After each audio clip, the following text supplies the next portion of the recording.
biar anak gue tuh nggak sakit dan biasa-biasa aja. Vaksin polio itu cuma konspirasi, cuma dokter nyari duit.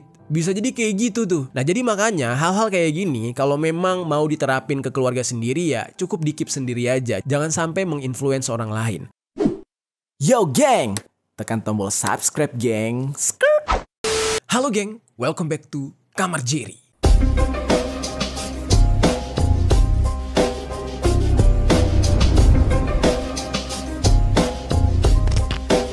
Geng. Oke, lagi-lagi nih standar TikTok memakan korban. Isu-isu yang gak benar membuat orang-orang jadi sesat informasi, jadi sesat pemahaman. Nah hari ini pembahasan kita nih ya tentang ada sebuah video yang sempat viral beberapa waktu yang lalu. Yaitu sebuah postingan yang ada di sosial media mengenai seorang ibu yang menolak untuk mengimunisasi anaknya. Karena dia merasa nggak tega melihat anaknya kesakitan. Apalagi setelah divaksin, biasanya tubuh manusia itu bakal mengalami perubahan. Kayak demam atau nyeri-nyeri untuk beberapa hari. Dan biasanya terkhusus untuk anak kecil bakal rewel. Padahal kita tahu ya geng, imunisasi itu sangat penting. Apalagi bagi anak karena melalui imunisasi inilah akan membentuk kekebalan tubuh agar tidak mudah terinfeksi virus, terserang penyakit. Pokoknya membuat daya tahan tubuh seorang anak manusia menjadi kuat.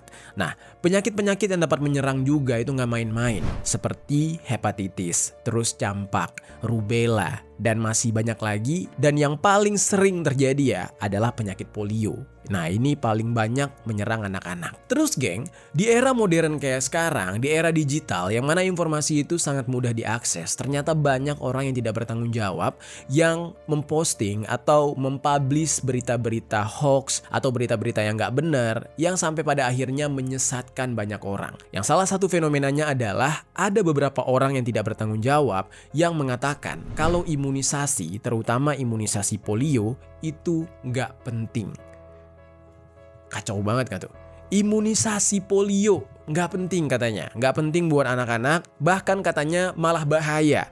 Nah ada yang bikin isu hoax seolah-olah imunisasi itu adalah program elit global.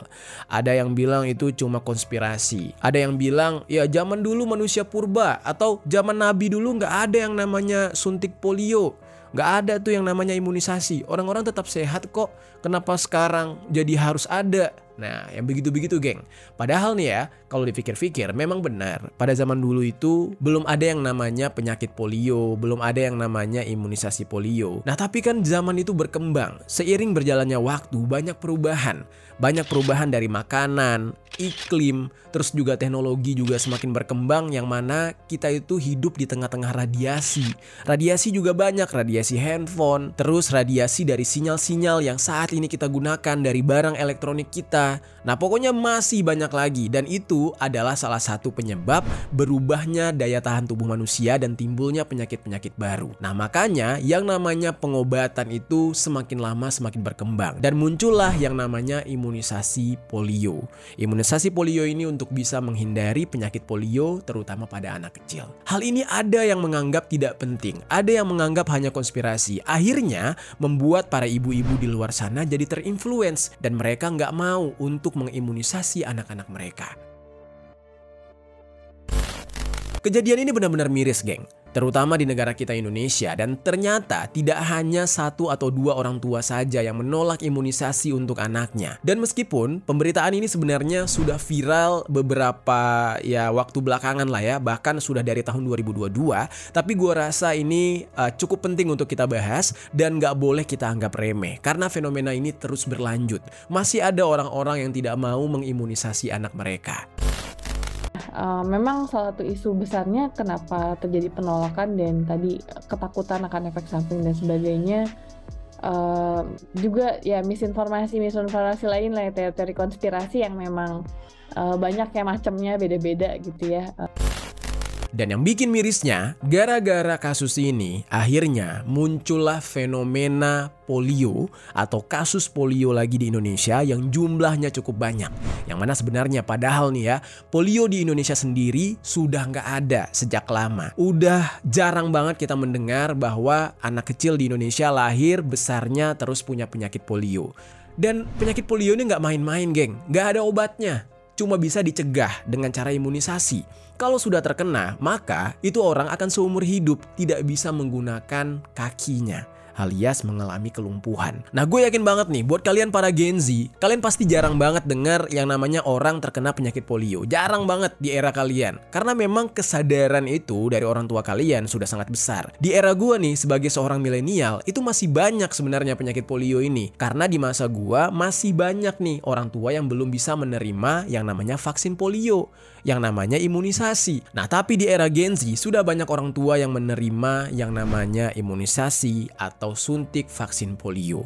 Nah, tapi kok tiba-tiba sekarang di era standar TikTok muncul lagi orang-orang yang tidak menerima hal itu. Dan akhirnya menyebabkan penyakit polio muncul lagi di Indonesia. Nah, sekarang kita bahas nih mengenai fenomena ini yang benar-benar harus banget kalian dengar, terutama buat kalian yang mungkin udah punya anak nih, supaya tidak terpengaruh dengan standar-standar TikTok atau standar-standar media sosial yang menyesatkan. Langsung aja kita bahas secara lengkap fenomena kembali munculnya kasus polio di Indonesia di Permisi, peristiwa misteri dari berbagai sisi.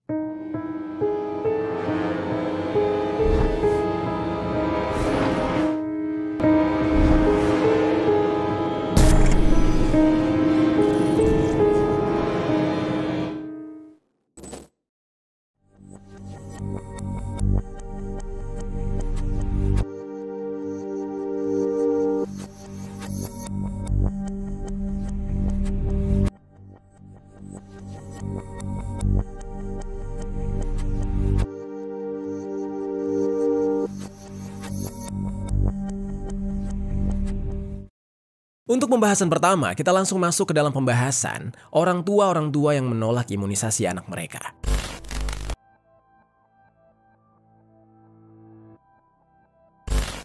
Nah, jadi geng, gue pengen ngebahas nih soal postingan seseorang yang menolak imunisasi pada anaknya yang dibuat oleh akun TikTok yang bernama It's Melialis 23. Nah, tapi postingan ini kabarnya udah dihapus. Nah, untungnya ada banyak orang yang screenshot sebelum postingan tersebut hilang, dan gue lihat di akun X itu masih ada yang diupload oleh akun X Tanyakan RL. Dalam postingan tersebut, Ismialis ini menuliskan alasan dia memutuskan untuk stop imunisasi anaknya, yang salah satu alasannya karena dia merasa kasihan dengan sang anak kalau habis diimunisasi selalu mengalami demam tinggi sampai nafsu makannya menurun katanya. Dia nggak tega melihat anaknya sampai kayak gitu. Kemudian geng, ada lagi tweet di akun yang sama, yaitu di akun Tanyakan RL, di mana ada sebuah screenshot dari situs WhatsApp seseorang yang menuliskan, ini alasannya kenapa anak saya nggak pernah imunisasi katanya. Nah, di status WhatsApp-nya itu ada foto yang diambil dari aplikasi Snack Video yang memperlihatkan seorang bayi dan ada sebuah tulisan, maaf ya sayang, ibu nggak tahu kalau imunisasi sekarang bakal kayak gini. Nah, ini agak membingungkan nih. Emang imunisasi zaman dulu sama sekarang bedanya apa? Zaman dulu sama aja, anak kecil tuh diimunisasi setelahnya ya demam gitu.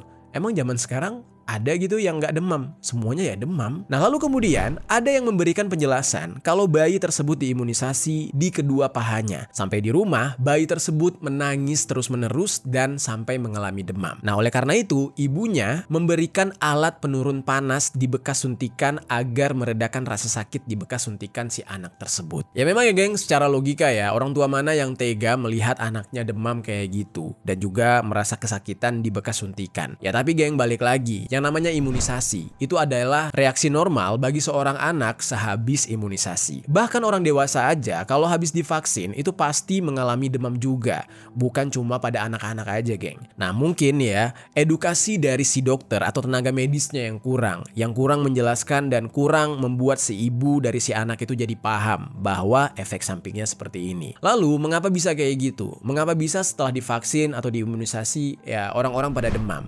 Ya sebab itu merupakan merupakan suatu bentuk respon tubuh anak atau respon tubuh manusia dalam membentuk sistem kekebalan baru yang merupakan gabungan dari vaksin yang disuntikan sehingga terjadi peningkatan suhu tubuh, dan kondisi seperti itu bukanlah kondisi yang berbahaya bagi anak. Dan reaksi demam pada anak juga tidak lama biasanya dan bakal hilang dengan sendirinya dalam jangka waktu 3-4 hari dari mulai pemberian imunisasi tersebut.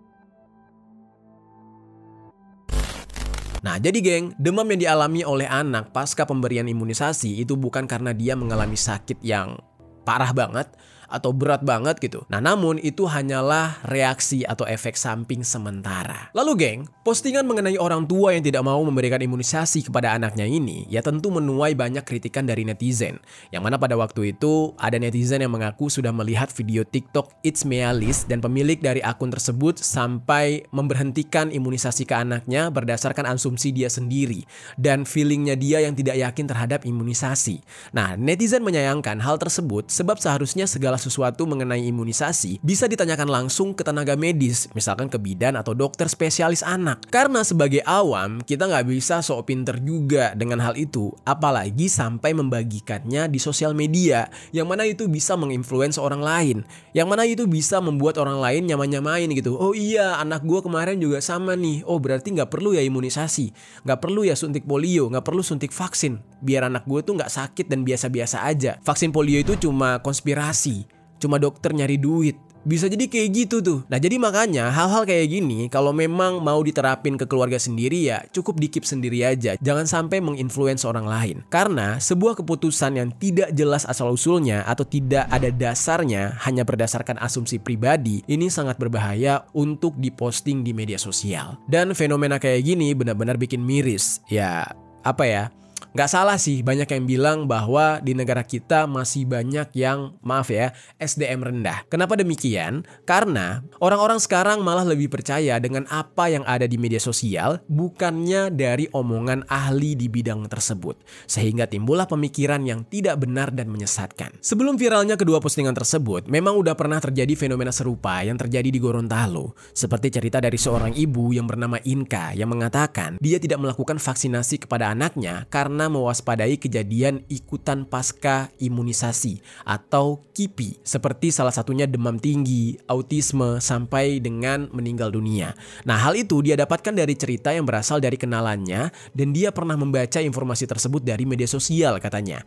Nah, Inka ini mengaku kalau dia itu pernah membawa 2 anaknya untuk imunisasi wajib, tapi semakin gencarnya pro dan kontra vaksin di tahun 2017 sampai 2018 membuat dia tidak mau membawa anaknya yang terakhir untuk diimunisasi. Nah, anaknya yang terakhir itu terlewat lah. Sementara anaknya yang lain ya itu dia imunisasi. Yang terakhir ini kasihan banget, tidak mendapatkan penanganan atau imunisasi atau vaksin yang baik. Nah, di sisi lain, Inka ini sebenarnya merasa khawatir kalau anaknya bakal mudah terserang penyakit tertentu karena tidak divaksin. Nah, namun dia punya prinsip lain atau punya cara yang lain, yaitu untuk mencegah hal tersebut terjadi, dia melakukan perubahan gaya hidup katanya. Dia menerapkan gaya hidup sehat pada keluarganya. Ya udah, kalau itu kan pilihan ya. Nah, tapi tetap aja yang namanya daya tahan tubuh ya sewaktu-waktu kita nggak tahu, tiba-tiba gaya hidup kita agak kebablasan ya gampang terserang penyakit. Ya tapi itu semua kembali lagi kepada kepercayaan masing-masing. Nah, penolakan terhadap vaksin dan imunisasi kayak gini juga terjadi di beberapa wilayah lain, tapi yang ini salah satunya alasannya karena imunisasi itu haram. Wah, ada aja nih informasi-informasi menyesatkan kayak gini. Nah, seperti yang terjadi di Kelurahan Sangkrah, Pasar Kliwon, Solo pada pertengahan tahun 2021 sampai bulan Maret tahun 2022. Ada banyak ibu-ibu yang menolak anaknya untuk diimunisasi karena mereka percaya kalau cairan imunisasi tersebut ada kandungan minyak atau cairan babi yang membuat imunisasi tersebut dianggap menjadi haram. Nah, ini siapa sih yang kasih informasi kayak gini? Nah, di saat itu, Ketua Posyandu di sekitar wilayah tersebut yang bernama Asih Sriwahyuni itu selalu berusaha untuk memberikan pemahaman dan edukasi kepada para ibu agar bersedia mengimunisasi anak mereka secara lengkap demi kesehatan anaknya sendiri di masa mendatang. Dan jangan mudah percaya dengan isu-isu hoax mengenai minyak babi lah, haram lah, karena itu nggak terbukti. Semua cara sudah dilakukan oleh Bu Asih ini, termasuk dengan menyampaikan informasi mengenai MUI MUI sudah mengeluarkan fatwa mubah dalam imunisasi yang dikatakan menggunakan enzim babi. Mubah sendiri itu adalah sesuatu yang mulanya diharamkan, tetapi karena ada faktor tertentu membuat perbuatan tersebut menjadi halal. Jadi kayak misalkan untuk pengobatan, keterpaksaan nih misalkan kalian tersasar atau hanyut di laut, gak ada yang bisa kalian makan, tapi di situ ada bangkai babi, kalian harus bertahan hidup, kalian boleh memakan itu. Nah itu ada pengecualiannya geng, gak semuanya benar-benar 100% tank haram gitu, gak ada gitu. Tetapi setelah dikeluarkannya fatwa bahwa itu mubah, ibu-ibu di sana tetap menolak dan mengatakan kalau anaknya sakit maka itu adalah tanggung jawab dia sendiri sebagai seorang ibu dan itu adalah takdir menurut ibu-ibu di sana. Jadi ibu-ibunya tetap keras kepala.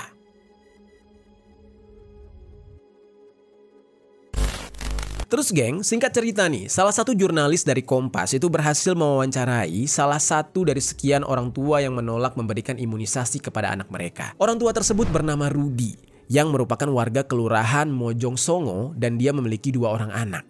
Nah, Rudi ini mengaku alasan dia tidak memberikan imunisasi kepada anaknya karena sumber yang dia baca di media sosial menunjukkan kalau cairan imunisasi itu mengandung cairan babi. Dan dia baru akan bersedia mengimunisasi anaknya hanya kalau vaksin yang tersedia sudah benar-benar halal.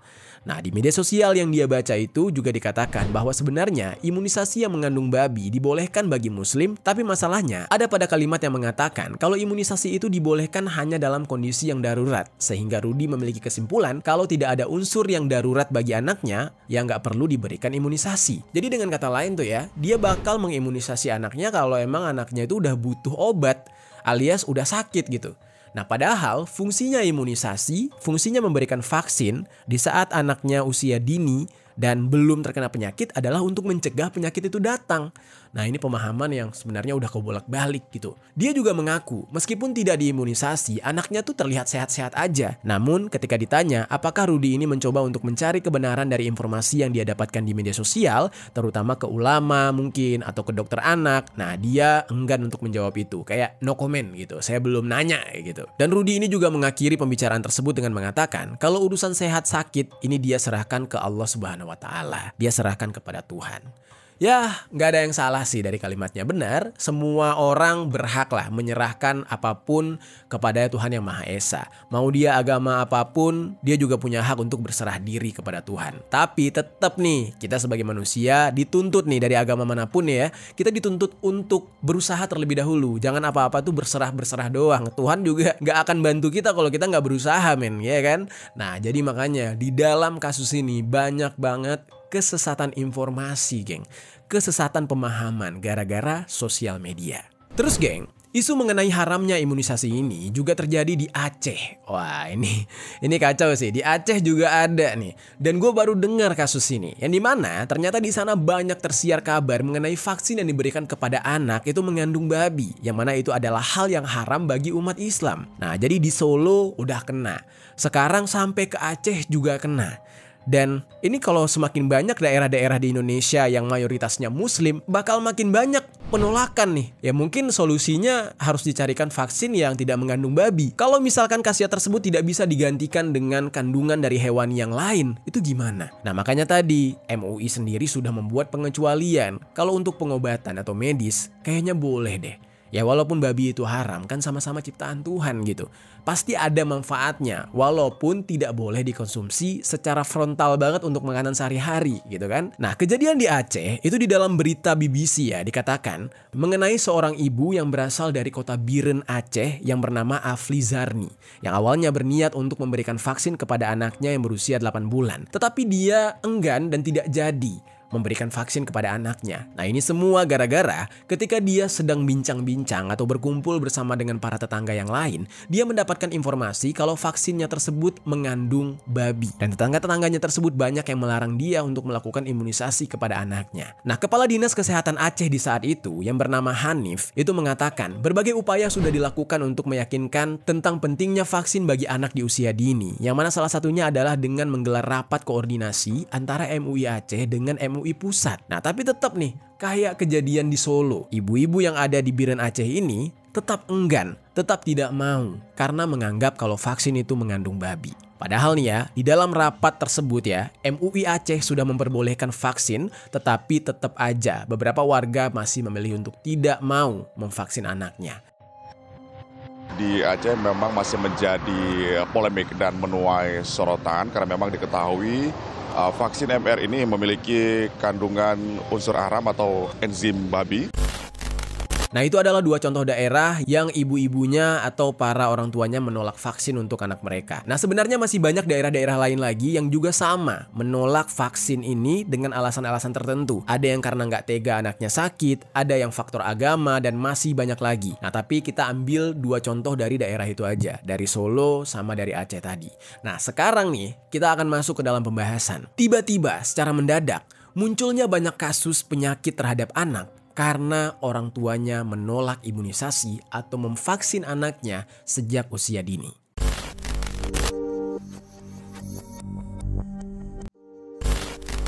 Nah, sekarang kita masuk ke dalam akibatnya nih. Memang untuk orang tua itu lebih mengetahui kondisi anak mereka, tetapi imunisasi ini adalah sebuah hal yang bisa dikatakan cukup berpengaruh.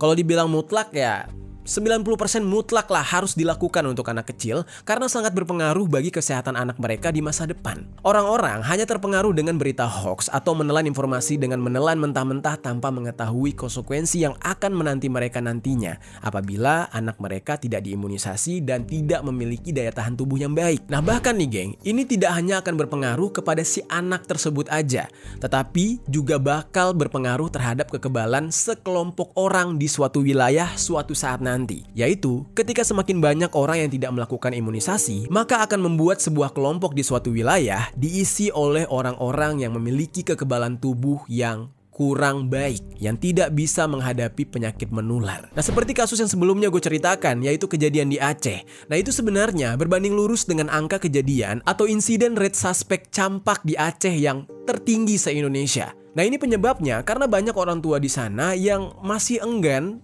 atau tidak percaya terhadap vaksin atau imunisasi untuk anaknya. Nah, yang paling bikin miris dan sedih banget adalah sebelumnya Indonesia itu sudah bebas dari yang namanya penyakit polio berkat imunisasi lengkap untuk anak-anak. Gak ada lagi tuh anak-anak Indonesia yang lahir besarnya lumpuh badannya. Jarang kita dengar kan? Ya kalau memang ada ya hanya sebagian kecil. Tapi udah jarang banget kita dengar anak Indonesia lahirnya normal tapi pas besarnya lumpuh. Nah, namun tiba-tiba di tahun 2022 ini baru banget nih ya, sampai sekarang 2024 penyakit tersebut kembali lagi di Indonesia yang awalnya Indonesia sudah dinyatakan bebas polio dari tahun 2014. Nah, tapi justru tiba-tiba ramai lagi dan disebut sebagai kejadian luar biasa seumur-umur sejak tahun 2014. Kasus pertama ditemukan di Aceh juga, yaitu ditemukan di Kabupaten Pidi, Aceh yang dialami oleh seorang anak yang berinisial A yang pada saat itu masih berusia 7 tahun. Berarti di tahun ini sudah 9 tahun umurnya. Nah, A ini mengalami gejala awal demam, muncul nyeri pada persendian, dan kelemahan anggota gerak di tubuhnya. Menurut keterangan dari keluarganya, gejala tersebut mulai muncul pada tanggal 6 Oktober tahun 2022, yang mana akhirnya A ini dibawa ke RSUD Tengku Cik di Tiro Sigli pada tanggal 18 Oktober tahun 2022. Dokter di saat itu memeriksa A dan mencurigai kalau kemungkinan A ini sudah terinfeksi oleh virus polio. Dan untuk memastikan, tim dokter mengambil 2 sampel pada tanggal 21 dan 22 Oktober tahun 2022 dari tubuhnya. Dan sampel tersebut dikirim ke laboratorium provinsi pada tanggal 25 Oktober tahun 2022 dan lalu dikirim lagi ke Jakarta pada tanggal 27 Oktober tahun 2022. Sampai akhirnya sampel tersebut diterima oleh Badan Kebijakan Pembangunan Kesehatan atau BKPK pada tanggal 28 Oktober tahun 2022. Nah, belum selesai sampai di situ, geng. Sampel tersebut kemudian dikirim lagi ke lab Bio Farma dan hasilnya keluar pada tanggal 10 November tahun 2022 yang menyatakan adanya virus polio tipe 2 pada tubuh anak tersebut. Nah, akibat terinfeksi virus polio, anak tersebut mengalami pengecilan otot paha dan juga betis. Yang mana tadinya dia terlihat normal seperti anak pada umumnya, lama-kelamaan mulai itu ada perubahan pada tubuhnya. Dan virus polio ini diduga berasal dari lingkungan bermainnya si A dikarenakan di belakang rumah A terdapat sarana MCK atau mandi cuci kakus yang pembuangannya mengarah ke sungai kecil dan si A ini bersama dengan teman-temannya sering bermain di tempat tersebut. Nah, ditambah lagi sistem kekebalan tubuhnya itu lemah. Entah karena dia memang tidak imunisasi atau justru karena ada faktor lain. Nah, lalu geng, semenjak itu banyak orang yang kaget. Ini bukan hanya menjadi kasus daerah doang. Bukan hanya menjadi problem di daerah doang atau Aceh doang. Tapi ini sudah menjadi kasus nasional. Karena seperti yang gue sebutkan tadi, udah nggak pernah ada lagi kasus polio. Tiba-tiba muncul. Dan setelah ditemukannya satu kasus tersebut, secara mengagetkan, tiba-tiba muncul lagi 3 kasus lain.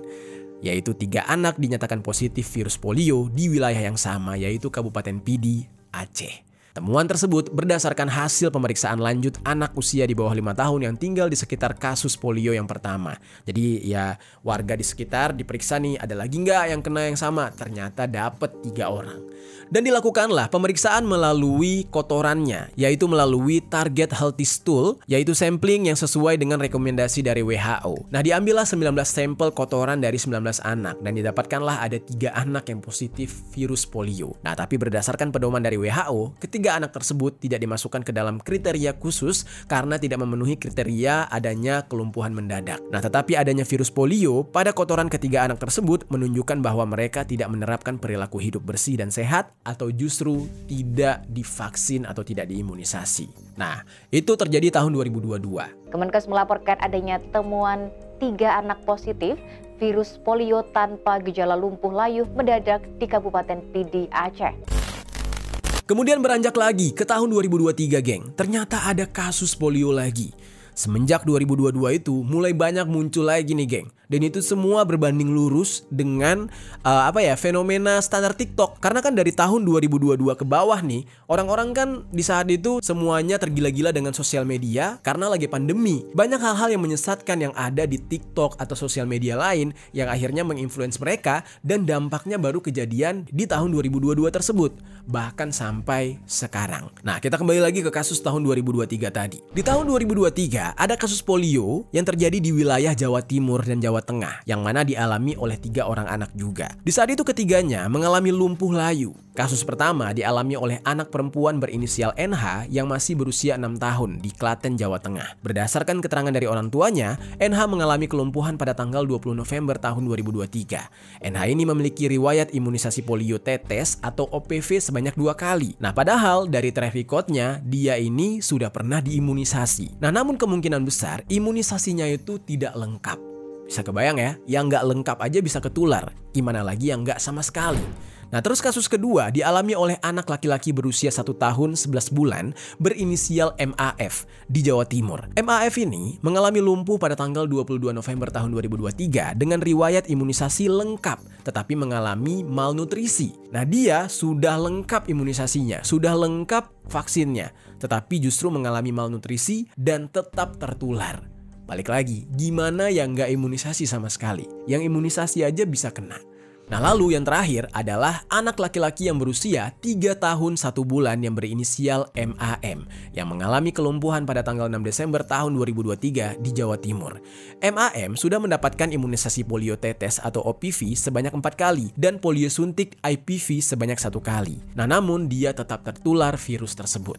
Menurut keterangan dari Direktur Jenderal Pencegahan dan Pengendalian Penyakit atau P2P Kemenkes yang bernama Maxiren Rondonuwu, beliau mengatakan dari sekitar 30 sampel anak sehat yang ada di Sampang, ya di daerah Sampang, Madura sana, 9 orang anak dinyatakan positif virus polio, vaksin atau sabin yang bermutasi atau VDPV tipe 2, walaupun mereka belum menunjukkan gejala, tapi tanda-tandanya sudah ada. Nah, Pak Maksi ini juga mengatakan kembali munculnya polio di Indonesia disebabkan karena rendahnya cakupan imunisasi, lingkungan yang tidak bersih, dan perilaku masyarakat yang tidak sehat.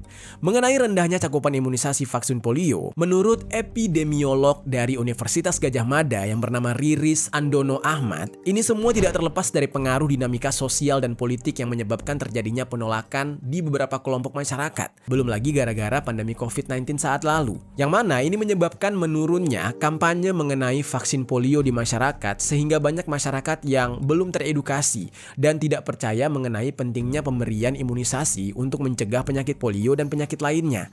Ya, ini gara-gara dulu kan pas COVID tuh banyak yang bilang kalau vaksin itu curang atau vaksin itu jahat gitu ya. Nah padahal nggak ada keterkaitannya vaksin COVID dengan vaksin polio. Itu dua hal yang benar-benar berbeda. Kalaupun vaksin COVID itu adalah sebuah konspirasi, tapi tidak dengan vaksin polio. Karena jauh sebelum COVID ada, vaksin polio ini sudah diterapkan dan memang dampaknya itu baik, dampaknya itu bagus gitu. Sebenarnya ini penyakit polio tidak ada obatnya virus, dan kalau yang sudah ada gejala tentu kita memaksimalkan, mempertahankan terutama masa ototnya, dan itu tentu melalui isi ya, kemudian ada rehabilitasi medik sehingga anak itu bisa dimaksimalkan.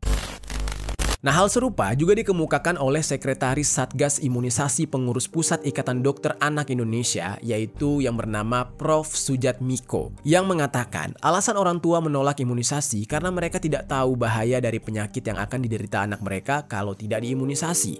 Selain itu, orang tua juga tidak mengetahui manfaat dan jadwal imunisasi, serta tidak mengetahui kalau ternyata imunisasi ini dipantau oleh para ahli yang ada di seluruh dunia.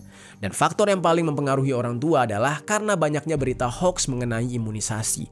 Berita-berita yang menyesatkan. Nah, ada yang mengatakan imunisasi bisa menyebabkan autisme pada anak itu. Padahal itu hoax banget. Ada juga hoax yang mengatakan kalau imunisasi itu bertujuan agar anak-anak Indonesia banyak yang bodoh terus sampai meninggal gitu. Dan berita hoax ini disebarkan oleh beberapa orang yang mengambil berita tersebut dari berita hoax negara lain. Padahal orang yang menyebarkan berita tersebut juga tidak mengetahui mengenai bahayanya penyakit dan informasi yang benar mengenai imunisasi. Nah, akibatnya adalah makin banyak muncul penyakit polio di Indonesia dari mulai tahun 2022 sampai 2024 sekarang. Miris banget, geng.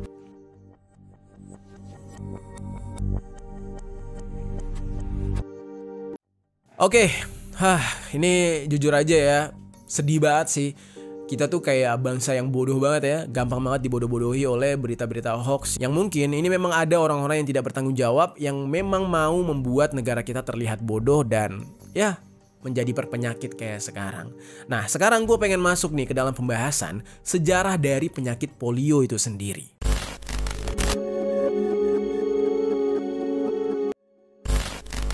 Oke, seperti yang gue katakan sebelumnya, geng.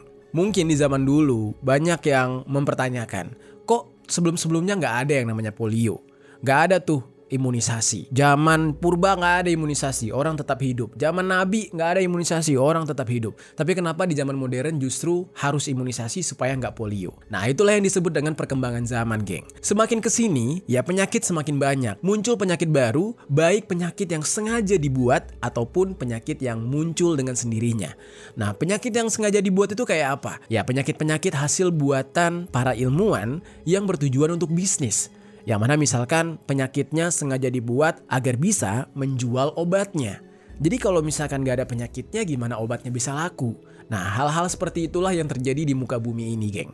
Nah, sekarang kita bakal bahas nih tentang sejarah dari penyakit polio. Seberapa bahayanya polio di masa lalu, sampai-sampai ketika penyakit ini hadir lagi sekarang di Indonesia, disebut sebagai kejadian luar biasa dan menghebohkan. Jadi sebelumnya gue jelaskan sedikit. Polio ini adalah sebuah penyakit yang sangat mudah menular dan kebanyakan menyerang anak-anak. Penyakit ini menyerang sistem saraf dan dapat menyebabkan kelumpuhan tulang belakang serta pernafasan. Nah, parahnya di beberapa kasus bisa menyebabkan seorang anak meninggal dunia. Nah, polio sendiri sebenarnya udah ada dari zaman prasejarah kalau menurut para ilmuwan. Nah, yang mana hal ini bisa terlihat dari beberapa gambar yang ada di peradaban Mesir kuno yang menunjukkan anak-anak berjalan menggunakan tongkat dengan anggota tubuh yang lumpuh yang menjadi ciri khas dari polio. Ya, walaupun gambar-gambar tersebut belum bisa dipastikan benar polio atau bukan. Dan walaupun penyakit ini menyerang anak-anak yang ada di seluruh dunia selama ribuan tahun, tetapi deskripsi secara klinis mengenai polio pertama kali diketahui oleh seorang dokter asal Inggris yang bernama Michael Underwood pada tahun 1789. Dan penyakit ini secara resmi diakui sebagai sebuah kondisi medis pada tahun 1840-an oleh seorang dokter asal Jerman bernama Jakob Heine. Nah, di akhir abad ke-19 dan awal abad ke-20, polio sering banget terjadi sehingga menjadi penyakit yang paling ditakuti di muka bumi. Nah, jadi bisa dikatakan pada zaman itu, polio ini udah mirip kayak COVID, geng. Sebuah penyakit yang dianggap baru, padahal udah ada sejak lama, tapi baru bisa dijelaskan secara medis atau keilmuan, sehingga menyebabkan banyak masyarakat di saat itu ketakutan. Nah, polio itu pernah menyerang kota New York pada tahun 1916 yang sampai menewaskan lebih dari 2.000 orang. Dan puncaknya pada tahun 1952, di mana saat itu tercatat orang yang tewas karena polio sudah menyentuh angka lebih dari 3.000 orang. Nah, tapi banyak juga orang yang berhasil selamat dari polio. Hanya saja mereka harus mendapatkan konsekuensi yang harus mereka terima seumur hidup, yang mana mereka harus mengalami cacat pada tubuhnya seperti lumpuh, ya nggak bisa bergerak sama sekali seluruh anggota badannya, dan mereka harus memakai penyangga kaki, kursi roda, atau tongkat untuk bisa berjalan. Sampai ada yang memerlukan alat bantu pernafasan menggunakan tabung besi, di mana alat bantu pernafasan ini diciptakan untuk pengobatan bagi pasien polio. Nah, jadi polio ini pada masanya tuh menyeramkan sekali, geng. Makanya ketika zaman sekarang itu bisa timbul lagi, itu jadi heboh banget. Terus geng, singkat cerita ya, pada pertengahan abad ke-20, virus polio ini sudah menyebar ke seluruh dunia dan menjadi ancaman serius bagi peradaban manusia pada masa itu. Yang mana lebih dari 1,5 juta orang setiap tahunnya meninggal dunia karena polio. Dan parahnya, polio saat itu disebabkan karena belum adanya obat. Sementara penyakit polionya terus berkembang dan semakin mematikan. Jadi di zaman itu belum ada yang namanya vaksin, belum ada yang namanya imunisasi, jadi orang tuh gampang banget terkena virus ini. Dan oleh karena itu, kebutuhan akan vaksin polio di masa itu terus meningkat. Dan para ilmuwan terus berusaha untuk mencari tahu bagaimana cara mencegah penyakit polio ini. Lalu singkat ceritanya, pada tahun 1949, akhirnya para ilmuwan berhasil menciptakan pencegahnya atau vaksinnya. Yang mana virus polio di saat itu berhasil dikembangbiakan di jaringan manusia oleh John Enders, Thomas Weller, dan juga Frederick Robbins. Nah, tidak lama kemudian di awal tahun 1950-an, vaksin pertama itu berhasil diciptakan oleh dokter Amerika yang bernama Jonas Salk, di mana dia menguji langsung vaksin tersebut kepada dirinya sendiri dan keluarganya pada tahun 1953. Dan vaksin yang dia ciptakan ini adalah vaksin jenis IPV, yaitu melalui suntikan. Setelah berhasil, dia memberikan vaksin tersebut kepada 1,6 juta anak di Kanada, Finlandia, dan Amerika Serikat. Hasilnya, pada tahun 1957, kasus tahunan polio mulai menurun dari yang tadinya 58.000 menjadi hanya 5.600 kasus saja. Dan pada tahun 1961, hanya tersisa sebanyak 161 kasus. Nah, ini semua gara-gara si dokter Amerika yang bernama Jonas Salk tadi, yang mana dia sudah berhasil menciptakan vaksin tersebut. Nah, lalu jenis vaksin polio kedua, yaitu vaksin melalui oral atau tetes di mulut atau dengan singkatan OPV, itu dikembangkan oleh dokter lain dan ahli mikrobiologi yang bernama Albert Sabin. Vaksin yang dikembangkan oleh Sabin ini adalah virus hidup yang dilemahkan dan dapat diberikan melalui mulut dalam bentuk tetes. Nah, vaksin OPV ini dipergunakan secara luas pada akhir tahun 1950-an karena kemudahan dan tidak menimbulkan rasa sakit karena nggak perlu disuntik gitu ya. Berbeda dengan vaksin IPV, akhirnya vaksin OPV ini digunakan untuk vaksinasi massal di berbagai negara seperti Hungaria dan juga Kuba.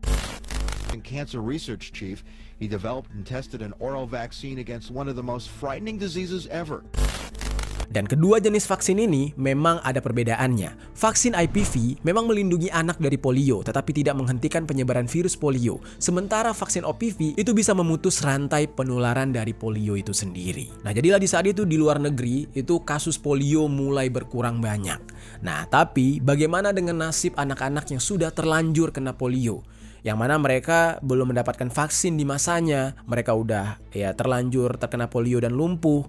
Nah, seperti yang gue katakan sebelumnya, mereka harus menanggung penderitaan itu seumur hidup karena tidak berfungsinya anggota tubuh mereka yang diserang oleh virus polio. Jadi virus polio itu nggak ada obat, adanya pencegah. Ada yang seumur hidup menggunakan tongkat, kursi roda, bahkan yang nggak bisa beraktivitas sama sekali, hanya bisa berbaring dan di dalam tabung besi untuk membantu dia bernafas. Tabung besi tersebut bekerja dengan menciptakan ruang hampa untuk secara mekanis menarik oksigen ke paru-paru si penderita polio, yang sistem saraf pusat dan fungsi pernafasannya sudah rusak akibat polio.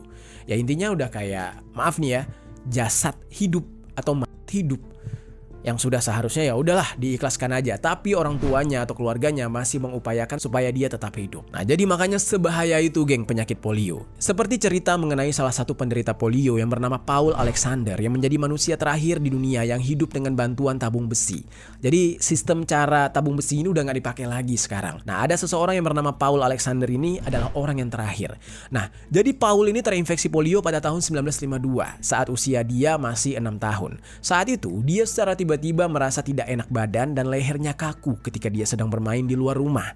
Gak lama dari itu, dia langsung mengalami demam yang awalnya dia hanya bisa berbaring di tempat tidur orang tuanya sambil mewarnai atau sambil ngegambar. Namun 5 hari setelahnya, kondisi Paul ini semakin memburuk karena dia sudah gak bisa lagi memegang krayon, gak bisa ngomong, gak bisa nelan, bahkan batuk pun gak bisa karena mati semua sistem syarafnya. Dan akhirnya orang tuanya membawa Paul ke rumah sakit, yang mana rumah sakit tersebut khusus untuk pasien polio. Tetapi dia tidak langsung dirawat karena fasilitas kesehatan di rumah sakit tersebut sedang penuh. Beruntungnya ada dokter lain yang melihat kondisi Paul dan langsung mengambil tindakan ke Paul dengan mengeluarkan cairan yang menumpuk di paru-parunya. Dan ketika Paul terbangun, dia sudah berada di dalam tabung besi dan mulai saat itulah dia tidak pernah lagi keluar dari tabung besi itu dan menghabiskan sisa hidupnya atau sisa umurnya di dalam tabung besi tersebut dan hanya menyisakan bagian kepala aja di luar.